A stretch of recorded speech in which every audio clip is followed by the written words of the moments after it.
I can't move past my wife's past, even after 20 years of marriage. I'm a husband in my 40s, married for over 20 years to a woman I deeply love. But there's a part of her past that I've never fully come to terms with, and it's left me with lingering insecurities and doubts that I can't seem to shake. When we were first committed, my wife let me read her diary.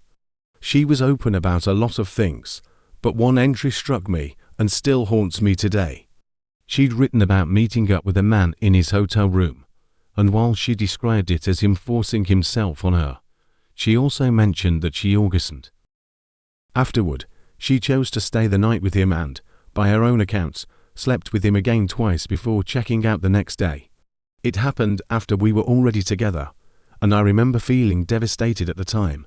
Still, I forgave her because I wanted to be with her. I kept my own insecurities to myself, determined to let it go.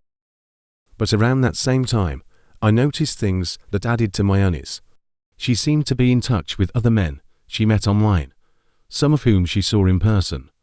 Her spending habits didn't always add up, and there were times her location showed she'd been to hotels or resorts without any clear reason. I never confronted her about any of it because I didn't want to come across as insecure or controlling, so I kept these doubts bottled up. Now, decades later, I still find myself going back to these memories, feeling torn between guilt, arousal, and resentment. Part of me knows it's irrational, that this was before our marriage, and that dragging it up would hurt her and possibly our relationship. But I'm struggling to find a way to finally let it go and move forward without these ghosts from the past hanging over me.